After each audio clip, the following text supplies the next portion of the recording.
नमस्कार, जय हिंद, जय श्री राम दोस्तों। शिवम चौधरी ऑफिशियल में आप सबका स्वागत है। आगे बढ़ने से पहले आप सबसे रिक्वेस्ट है, वीडियो को लाइक कीजिए, चैनल को सब्सक्राइब कीजिए और शेयर करना मत भूलिएगा। पिछले 40 साल से एक महिला भारतीय राजनीति में प्रासंगिक बनी हुई है। प्रत्यक्ष या परोक्ष रूप से जब वो सत्ता में थी, जब यह सत्ता में नहीं थी, दोनों ही समय भारतीय राजनीति में उसका गहरा दखल था। जी हाँ, हम बात कर रहे हैं सोनिया गांधी की। वो सोनिया गांधी जो 2004 से लेकर 2014 तक लगभग भारत पे एक तरीके से एक छत्र राज कर रही थी। लेकिन वो सोनिया गांधी जब सत्ता में नहीं थी, तब भी उसका दखल इतना गहरा था। आप इस बात से समझ सकते हैं कि चित्रा सुब्रमण्यम एक बड़ी पत्रकार हैं, जिन्होंने बोफोर्स के केस को खोला था। वो बताती हैं कि किस तरीके से ब्रजेश मिश्र ने साफ कह दिया था, जो नेशनल सिक्योरिटी एडवाइजर थे अटल बिहारी वाजपेयी के, कि एनडीए की सरकार के दौरान सोनिया गांधी के ऊपर कोई एक्शन नहीं होगा। और उसके बाद उसका इनाम मिला, उन्हें पद्म अवार्ड मिले उन्हें, जब यूपीए की सरकार थी। तो किस तरीके से अटल बिहारी वाजपेयी हो या कोई और गैर कांग्रेसी सरकारें हो, उसमें दखल किस तरीके से रहता था, इस सबको पता है। लेकिन 2014 के बाद जब मोदी सरकार आ गई, तो सोनिया गांधी अपने स्वास्थ्य कारणों से, अपनी एज के कारण से और बैटन अपने बेटे को हाथ में देने के कारण थोड़ी सी आपको बैक स्टेज पे जाती दिखाई दी। खासकर 2014 में तो उन्हें लगा फ्लूक होगा, जीत गया है मोदी, अगली बार हार जाएगा, यही ट्रंप के लिए सोचा गया था। लेकिन 2019 में स्थिति बद से बदतर होती चली गई। जो पहले आंकड़ा था वो और खराब हो गया। 2024 में प्रयास किया गया, पैसा लगा, एजेंडा लगा, प्रोपेगेंडा लगा, बाहरी हाथ लगा, अंदरूनी प्रयास लगा, लेकिन फिर भी शायद वो मनचाहा आंकड़ा नहीं आ पाया। उसके बाद सोनिया गांधी को लगा नहीं, अब थोड़ा सा एक्टिव होने की जरूरत है। सोनिया गांधी पिछले 10 साल में या कहीं पिछले 6-7 साल में आपको ज्यादा एक्टिव दिखाई नहीं दी होंगी। कब दी? जब ईडी का शिकंजा नेशनल हेराल्ड पे कसा जाने लगा,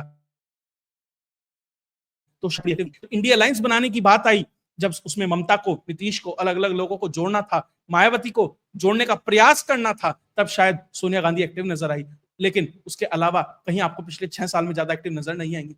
लेकिन वापस से सोनिया गांधी एक्टिव होती नजर आ रही। क्या कारण है उनके एक्टिव होने का, और क्या है वो एक तरीके से कह सकते हैं हिंट, जो बता रहे हैं कि सोनिया गांधी शायद किसी बड़े अंदेशे से डरकर अब अपने आप को वापस से आगे रख रही हैं, कि उन्हें लगने लगा है कि मेरे बेटे से कुछ ज्यादा होने वाला नहीं है, तो शायद अपने आप को, अपने बेटे और अपनी बेटी को बचाने के लिए मुझे ही फोर फ्रंट पे आना पड़ेगा। दरअसल सोनिया गांधी ने एक आर्टिकल लिखा है। आर्टिकल तो एक मात्र बहाना है, अपने आप को वापस से न्यूज के अंदर या कहीं अपने आप को वापस से चर्चा के बीच लाकर अपने आप को स्थापित करना है, टूटते इंडिया अलायंस को बचाने का प्रयास करना है।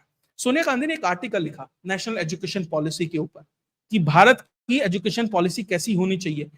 एनईपी 2020 काफी पहले लागू हो गई थी, या उसके ऊपर चर्चा चल रही थी, ड्राफ्टिंग काम चल रहा था। लेकिन सोनिया गांधी को 2025 में याद आता है कि नेशनल एजुकेशन पॉलिसी के ऊपर बात करनी है। वो आर्टिकल लिखती हैं, और नेशनल एजुकेशन पॉलिसी के ऊपर आर्टिकल कौन लिख रहा है? जो शायद 5वीं पास है, एक क्रैश कोर्स किया है इंग्लिश में 5th क्लास में। ये सोनिया गांधी ने बाकायदा अपने जो इलेक्शन का जो एफिडेविट होता है उसके अंदर ये फाइल किया है। खैर, ये मैं नहीं कह रहा, जो गौरव वल्लभ है, पूर्व प्रवक्ता कांग्रेस, उन्होंने कहा है कि ये सोनिया गांधी किसी पीए ने लिखा है और सोनिया गांधी ने मात्र उस पर सिग्नेचर कर दिया। चलिए, हो सकता है सोनिया गांधी को पता भी लगा हो, उन्होंने पढ़ा हो, रिसर्च किया हो, उन्होंने आर्टिकल लिखा हो, बेहतर है, बहुत अच्छी बात है। लेकिन सवाल ये है, क्या क्या विसंगतियां हैं उस आर्टिकल में, और वो आर्टिकल क्यों लिखा गया, उसकी क्या टाइमिंग है, ये भी महत्वपूर्ण है। सबसे पहले उन्होंने कहा कि किस तरीके से जो ये सरकार है उसने एजुकेशन का सेंट्रलाइजेशन कर दिया, कमर्शियलाइजेशन कर दिया और कम्युनलाइजेशन कर दिया। उसके ऊपर एक अलग चर्चा हो सकती है कि किस तरीके से जो आंकड़े हैं, किस तरीके से जो तथ्य दिए गए हैं, उनमें कितनी विसंगतियां हैं। लेकिन उससे पहले सोनिया गांधी जी और उनकी टीम को एक छोटा सा आंकड़ा दे दिया जाए। सोनिया गांधी की सरकार जब गई और मोदी की सरकार जब आज है, तो किस तरीके से भारत की शिक्षा में परिवर्तन आया है, बेहतर या बुरा, वो आप जज करें। जब सोनिया गांधी की सरकार थी, तो जब स्कूलों में मात्र 53% स्कूलों में बिजली थी, आज लगभग सभी स्कूलों में। मात्र 43% स्कूलों में हैंड वॉश की सुविधा थी, आज लगभग सब में है।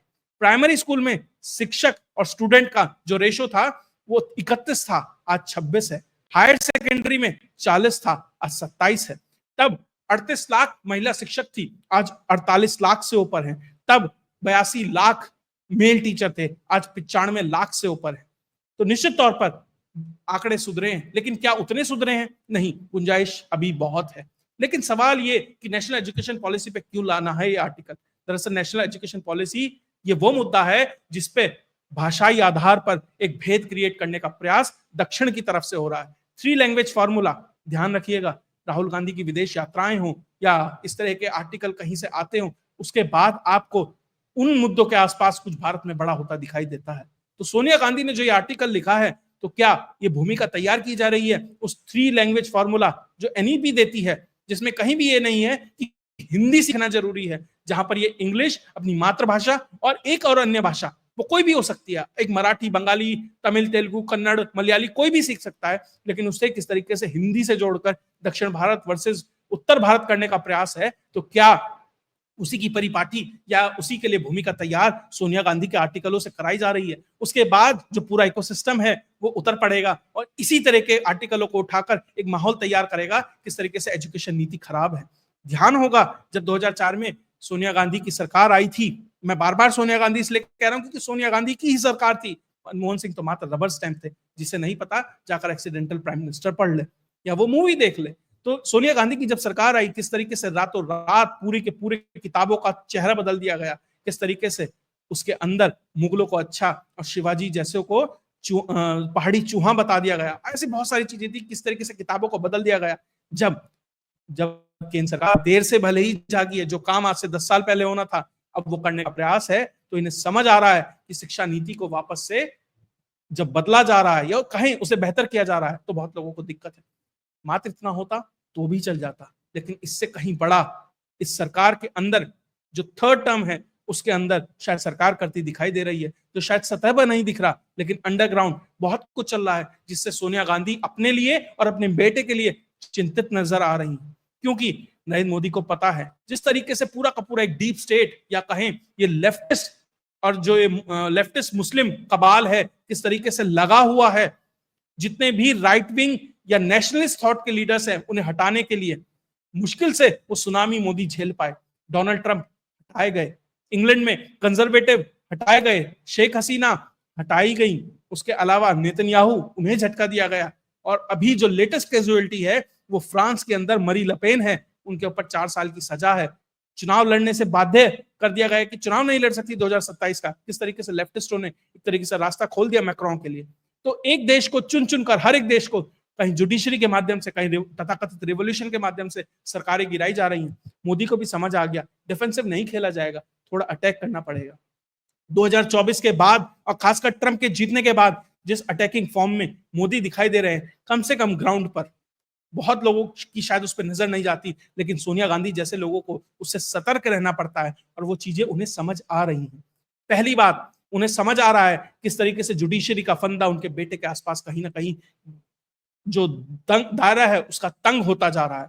सिटीजनशिप के मुद्दे पर कोर्ट बार बार सरकार से पूछ रही है अपना जवाब दाखिल करिए, सरकार 8 हफ्ते का समय मांगती है, कोर्ट कहती है नहीं 4 हफ्ते में दीजिए। सुब्रमण्यम स्वामी तो यहां तक कह देते हैं हमारे पास जो जानकारियां हैं तो ये मानकर चलिए कि राहुल गांधी या तो डिपोर्ट होंगे या जेल के अंदर होंगे। अगर सरकार सही में सीरियस दिखाई देती है और उस पर एक्शन लेती है तो राहुल गांधी के लिए सांसद बने रहना छोड़िए, भारतीय नागरिक बने रहना ज्यादा बड़ी बात हो जाएगी। क्या ये दिक्कत है? क्योंकि मोदी तो कह देंगे, मोदी सरकार कह देगी हमें तो पता नहीं, कोर्ट ने फैसला लिया है। जब सांसद की गई थी तब भी मोदी सरकार ने कहा हम क्या कर सकते हैं, हाई कोर्ट ने कहा है। अगर यही निर्णय, यही फैसला वापस से कोर्ट के माध्यम से आ जाता है तो उनके बेटे के लिए स्थितियां बुरी से बुरी हो सकती हैं। शायद इसी को वो भाप रही हैं और मुद्दे को भटकाकर देश में किसी और तरफ ले जाकर देश में कुछ और बड़ा हो उसकी गुंजाइश के लिए शायद तैयारियां इकोसिस्टम कर रहा है। उसके बाद किस तरीके से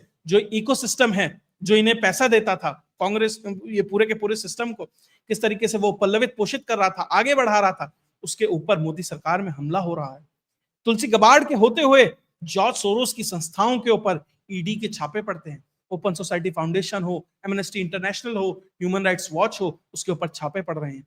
दुनिया में शायद भारत ऐसा पहला देश होगा जहां पर ओपन सोसाइटी फाउंडेशन जो सोरोस की संस्था है उसके ऊपर छापे पड़ रहे हैं। और तुलसी गबाड़ के उस दौरान यहाँ पर दौरा चल रहा था, तो ये समझ आता है कि किस तरीके से इकोसिस्टम के खिलाफ सामने से मोदी सरकार फिलहाल खड़ी होती दिखाई दे रही है और उन्हें धीरे धीरे धीरे चोट पहुंचाने का प्रयास कर रही है। उसके बाद वो फोर्स, वो मुद्दा जो राजीव गांधी की सरकार को लेकर चला गया।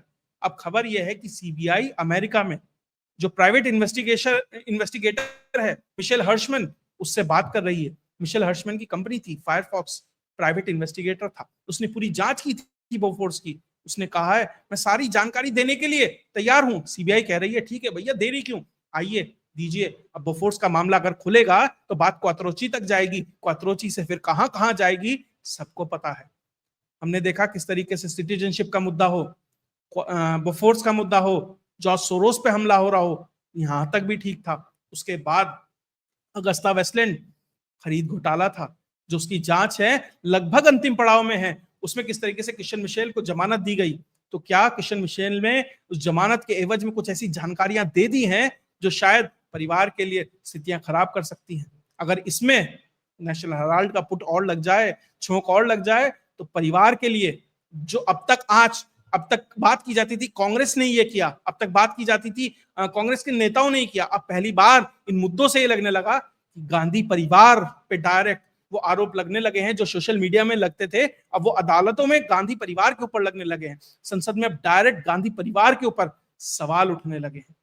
उसके अलावा किस तरीके से गांधी परिवार के जो खासम खास लोग हैं वो भी परेशान हो रहे हैं। भूपेश बघेल, उनके यहाँ छापा पड़ा। किस तरीके से डीके शिव कुमार बड़े मनी मैनेजर हैं इस परिवार के, क्या वो भी पार्टी का साथ छोड़ते नजर आएंगे, ये भी बहुत महत्वपूर्ण है। और ध्यान रखिएगा, जब कांग्रेस की सरकार थी ना, किस तरीके से क्रिश्चियन मिशनरीज को खुली छूट दी गई थी, सबने देखा। छत्तीसगढ़ का मुख्यमंत्री ईसाई बना, आंध्र प्रदेश का मुख्यमंत्री ईसाई बना, नॉर्थ ईस्ट में चले जाइए किस तरीके से वहां जो चीफ मिनिस्टर बनते थे ईसाई होते थे, किस तरीके से क्रिश्चियंस को प्रायोरिटी दी जाती थी, क्यों, सबको पता है। अब उन क्रिश्चियन मिशनरीज के ऊपर भी एक्शन हो रहा है, एफसीआरए के लाइसेंस कैंसिल हो रहे हैं, उनके ऊपर बैन लग रहे हैं। आंध्र प्रदेश के अंदर एक क्रिश्चियन मिशनरी मिली जो लगभग 40 से 50 साल से भारत में काम कर रही थी, सरकार को पता नहीं था, उसके ऊपर बैन लगाना पड़ा। मणिपुर क्यों जल रहा है, सबको पता है। अब पर एक्शन हो रहा है तो निश्चित तौर पर उस इकोसिस्टम को दर्द हो रहा है। पास्टर बलजिंदर जेल जा रहा है साहब पंजाब में, तो निश्चित तौर पर दुख तो होगा। जो व्यक्ति फोर फ्रंट पे था पंजाब का ईसाईकरण करने में, किसके पैसे पर, किसके सहयोग से, सबको जानकारी है। उस बलजिंदर के खिलाफ बड़ा एक्शन हो रहा है। किस तरीके से अब क्रिश्चियन मिशनरीज केरल में साथ छोड़ रही हैं। उन्होंने तो ये तक कह दिया कि भैया वक्फ बिल पे सारे एमपीज केरल के समर्थन करना अमेंडमेंट एक्ट पे, तो किस तरीके से वो भी पीछे हट रहे हैं। ये बड़ा सवाल अब उस पूरे सिस्टम पर लगा रहा है जो अब तक अपने आप को सिस्टम के अंदर एक बड़े सिस्टम के तौर पर प्रोजेक्ट करता था। उसके बाद जो ग्लोबल नॉलेज इनिशिएटिव है, उसने किस तरीके से राहुल गांधी की जो यात्राएं हैं उसे स्पॉन्सर किया, अब वो भी खुलकर सामने आ रहा है। तो ये 5 से 7 बातें ऐसी हैं जो साफ दिखा रहा है कि धीरे धीरे धीरे धीरे उनका इस्तेमाल कर कर सरकार दायरे को तंग कर कर गांधी परिवार तक लाना चाह रही है। कांग्रेस से सीधा बात वहां पहुंच रही है। राहुल गांधी की विदेश यात्राओं की भी चर्चा होती है। यह हालत है। और परिवार की अंदरूनी टूट वो अलग। सोनिया गांधी को विवश करती है कि अगर पार्टी को बचाए रखना है, इस प्रॉपर्टी को बचाए रखना है, तो वापस से ग्राउंड में आना पड़ेगा, वापस से उस नैरेटिव की वॉर में अपने आप को खड़ा करना है, तो अपने आप को प्रासंगिक दिखाना है। और ये दिखाना है कि कांग्रेस आज भी सोनिया के तरह से चलती है, वापस से दिखाना पड़ेगा। अगर कांग्रेस के कार्यकर्ताओं को मोटिवेट करना है कि सोनिया गांधी एक्टिव है, क्योंकि राहुल गांधी पे अब भरोसा बहुत ज्यादा रह नहीं गया है, और अगर अपने आप को बचाना है और जहां से भी सहयोग आता है वहां से सहयोग लाने के लिए दिखाना है कि कांग्रेस के अभी बाजुओं में पानी है, यानी इन सोनिया गांधी अभी वहां मौजूद हैं, तभी जाकर कोई इन्वेस्टमेंट करेगा इस परिवार और इस पार्टी के ऊपर कहीं से, क्योंकि राहुल पे तो शायद कोई इन्वेस्टमेंट नहीं करेगा। तो सोनिया गांधी को आना पड़ रहा है ताकि वो पैसा आ सके, ताकि वो सपोर्ट आ सके, ताकि भारत के अंदर वापस से नरेंद्र मोदी को हराया जा सके या हटाया जा सके। मुद्दे अलग अलग ढूंढे जा रहे हैं। वक्फ वाला मुद्दा ये मानकर चल रही थी सोनिया गांधी और पार्टी और कांग्रेस कि भैया समर्थन नहीं मिलेगा, नीतीश और आपका तेलुगु देशम पार्टी समर्थन नहीं देंगे। लेकिन जिस तरीके से कहा जा रहा है कि 2 तारीख को संसद में के पटल पर वक्फ बिल रखा जाएगा, तो निश्चित तौर पर जो बीजेपी है, अगर वो रखा जाता है तो उसे पूरा का पूरा उम्मीद है, उसने 272 के आंकड़े को छू लिया है, तो कोई तो सहयोगी है जो वक्फ बिल के समर्थन में खड़ा है। सोनिया गांधी जो मान कर चल रही थी इस मुद्दे पर औंधे मुंह गिरेगी सरकार, वहां पर भी उसे झटका मिल रहा है। अगर ऐसे ही इकोसिस्टम तबाह होता रहा, लोगों पे रेड पड़ती रही, जुडिशरी घेरती रही, बिल पास होते रहे, तो दिक्कत बहुत ज्यादा हो जाएगी। जो बची कुची कांग्रेस है उसका भी शायद सत्यानाश ना हो जाए। शायद इसलिए सोनिया गांधी को कम से कम सिंबॉलिक रूप से ही सही लेकिन आगे आना पड़ा। इसीलिए ये अति सक्रियता आपको अभी आने वाले समय में और दिखाई दे सकती है, और वीडियो संदेश आ सकते हैं, रैलियों में संबोधन हो सकता है, पार्टियों में मीटिंगें हो सकती हैं। सोनिया गांधी अभी आपको थोड़ी ज्यादा और आती दिखाई देंगी, लेकिन समझ जाइएगा पीछे खेल बड़ा है। अगर आपको ये वीडियो विश्लेषण अच्छा लगा तो वीडियो को लाइक कीजिए, चैनल को सब्सक्राइब कीजिए और शेयर करना मत भूलिएगा। जय हिंद, जय भारत।